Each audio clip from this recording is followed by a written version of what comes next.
सत्यभामा उवाच सर्वेऽपि कालभयवा स्तवकालस्वरूपिणः मासान्तु कथं नाथ समासः कार्तिको वरः। शुण सकल मुनि जने सत्या जे श्रीकृष्ण वचने आपण पूर्व कर्म शुणी आनंदे मने मने गुणी पति चरण तले पड़ी कहइबेनी कर जोड़ी भोनाथ कर अनुग्रह कार्तिक व्रत कथा कह पूर्वे प्रकाश हेला कहूँ तुम्भर एड़े प्रिय जहूँ तेणु शुणिबी श्रद्धा मोर भो प्रभु अनुग्रह कर सत्यावचने ऋषिकेश कार्तिक महिमा विशेष कहन्ति पूर्व कला कीर्ति बोलिण शुण सत्या सती पूर्वे जे पृथु दंडधारी नारद पाद पूजा करी ए प्रश्न करिथिले तांकु से कहिथिले नृपतिंकु ताहा कहूची शुण एबे कार्तिक व्रतर प्रस्तावे अल्प अंतरे कृत जोगे धरणी कर्म भोगा भोगे अनंत कोटि जीव जात पालने देव दैवत संसारे हेले अवतार सिंधु नंदन शंखासुर कर्मे असुर बुद्धि ज्ञानी बळे जिणिला लोक तिनी ब्रह्मादि सुर साध्य करी सर्व संपद अर्थ हरि वेद पुराणे शास्त्र मूले जिणी आनिला भुज वळे चापते रखी सिंधु मध्ये नित्य आईरी कूल साधे देव उरग जक्ष नर सबुंती देला दुख घोर वेद विहीने मुनि जने होम न कले हुतासने होम न पाई सुर लोके बंचंती दुखे अतिरेके संसार न पालंती भले शस्य विहीने जंतु मले ता देखी देव परमेष्टि वेद विहुने मने कष्टि सकल सुर मुनि तुले वैकुंठ भुवन को गले विष्णुर जोग निद्रा काले समस्ते श्री चरण तले पद भारी सिरे कर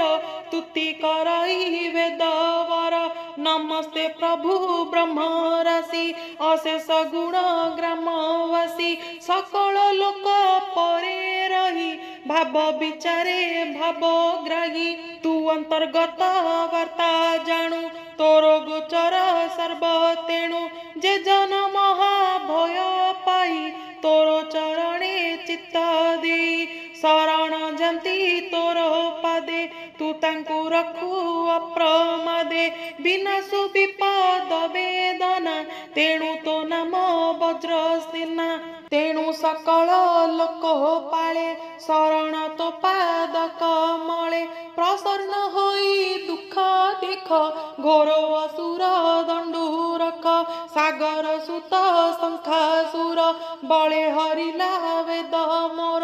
रखिला दुर्गम जलधि तेणु सरिला मोर बुद्धि आउ उपाय किछि नाई तो बिनु आहे भावग्राही आम गुहारी करने शुण असुर मारी वेद आण वेदांग नाम तोर बही मते उद्धार नाथ तुई एमंते बोली स्तुति भणी जानिले प्रभु चक्र पाणी निद्रा उपेक्षी नर हरि पद्म आसने विजे करी ब्रह्मार मुख चाही धीरे बोलंती शुण सर्वसुरे जेउ निमंते अछ आसी आंबे जानिलु ता विशेषी जे हरि अछि तुम्भ सिरी सागर अंशे अवतरी मुहि हरि भी तार प्राण एबे समस्ते तुम्भे शुण आजि ठारु ए देवगण करिबे यज्ञ आचरण कार्तिक मासे प्रातः स्नान आबरे तुलसी सेवन होइब निरामिष भोजी क्रोध मच्छर मोह तेजी सकल विघ्न जीव क्षय मरिब से नूतनय कहई महादेव दास कार्तिक व्रते हरितोष दन मर्यादा बंत हेब श्रीहरि रूप को पाइब।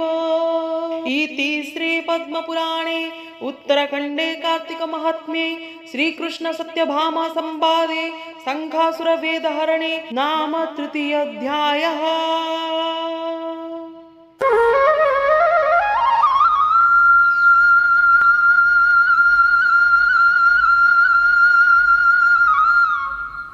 नारद उवाच इत्युक्ता भगवान् कृष्णः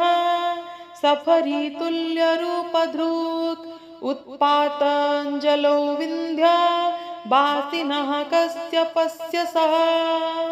आसन्ता काली एकादशी आश्विन शुक्ल मृगराशि रुषधनिष्ठा पुण्यकाल सर्वमंगल जोगे चल मीन स्वरूपे सिंधु नीरे प्रवेश हुआ जे जारे मोहि होई मत्स्य रूपी नदी सरित सिंधु व्यापी खोजी मारी विवेद चोर जाओ संशय करी दूर हरिया देश सिरे घेनी ब्रह्मा शंकर सुर मुनि विविध मीन रूप धरी प्रवेश हेले लुणी बारी एथु अंते जे सुण सती ए आदि अवतार कीर्ति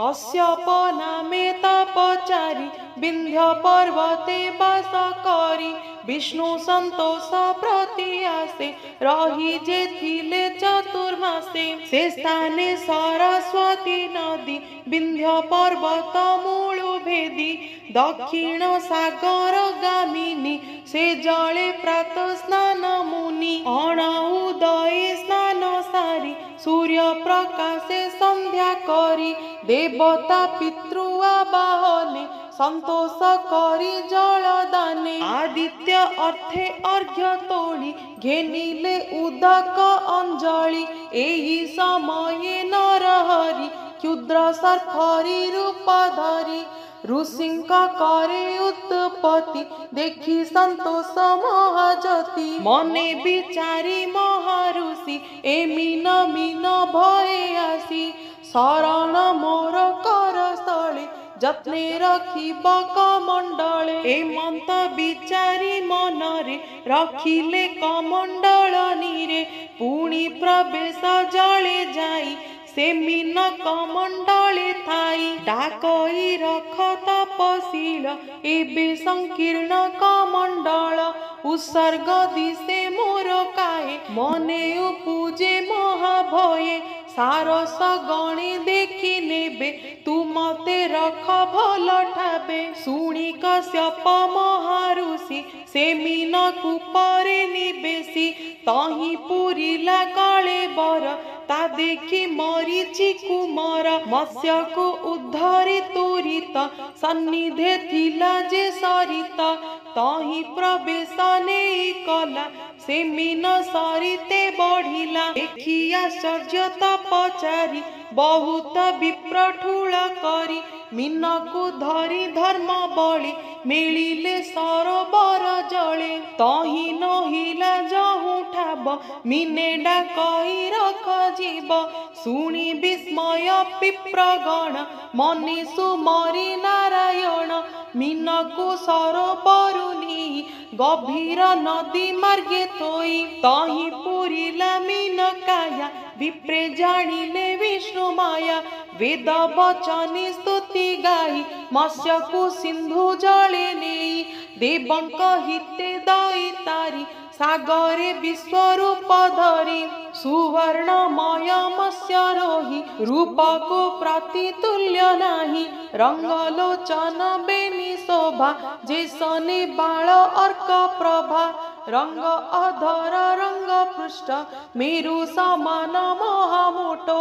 गिरि सदृश पृच्छमान गर्जने आवृत गगन धरिणी होए टाळमळ सिंधु उछुली लंघे कूल निश्वास पवन बतासे पर्वते उड़िले आकाशे ग्रह नक्षत्र मेघमाळे रही न पारी अंतराळे लुचिले अति ऊर्ध्व देशे भये कंपन्ति दश दिशे समुद्र पश्चिम हामिन चहटी करई गर्जन उत्संग दिशे काले बर तड़ागे जेसने मंदर जलधि तेसन कमति रहिला मत्स्य पृषगते सिंधु होइला जल शून्य सुखी दिशन्ति सर्वमीन ताहांका मध्ये शंखासुर देखि आनंद चक्रधर तक्षणे निज रूप धरी निगम चोर बंदी करी मिलिले बदरिका बने दैत्य कंपई भय मने गोविंद तार भुज धरी बदने बदन संचारी पवन पूर्ण कले अंगे तक्षणी शंखा तनु भांगे मांस शोणिता चर्म केश उड़ी पड़िले नाना देश ताजी बल भिला मुक्ति रहिला आश्रय करी हस्ती देखी संतोष बन माड़ी घेनिले बाम करे तोली अधूरे कले कंभुस्वर ध्वनि शोभिला तिनि पुर शब्द शुणी सोर गण सन्निधे मिलिले तक्षण अप्यजे थिले वेदचारी तक्षणे निज रूप धरी शास्त्र सहिते इतिहास मिलिले नारायण पास देखि आनंद लक्ष्मी नाहा ब्रह्मा को समर्पिले ताहा विधाता पाई निज पद संसारे उदे कले वेद पुणी विष्णु को तो सबने पूजिले बदरिका बने जगन्नाथ मन तोषी रचिले विष्णु एकादशी शिव सहिते सुर गणे जणाई गोविंद चरणे बोलंती सुण पद्म मुख तुम्भ प्रसादे आंभ दुख शरीर दूर होई गला सागर सुत चहु मला ए तुम्भ दुर्लभ कीरति प्राणी की देई सदगति जे बण काले भगवान आंभंकु होइले प्रसन्न आरेक दिन अवतरी सागरे मीन रूप धरी वेद उद्धरी दैत्य नासी अशेष जन मन तोषी एड़े दुर्लभ जहु जात से दिनु हेला महाव्रत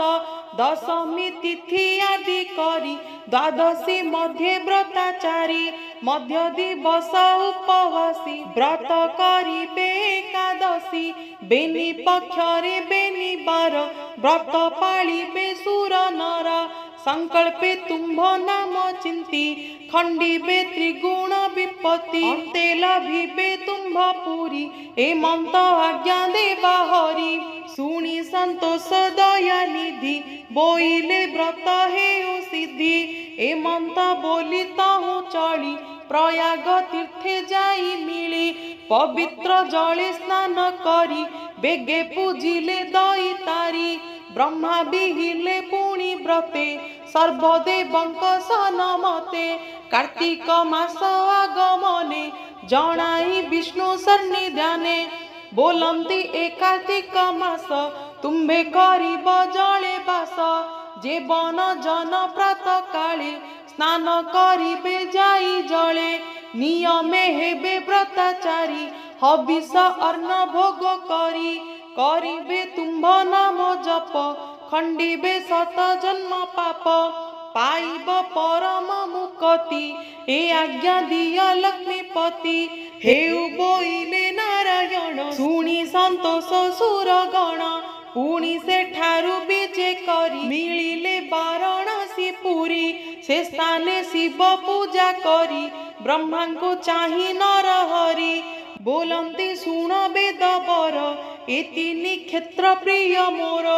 प्रयाग बदरिका काशी जे बण जन एथे आसी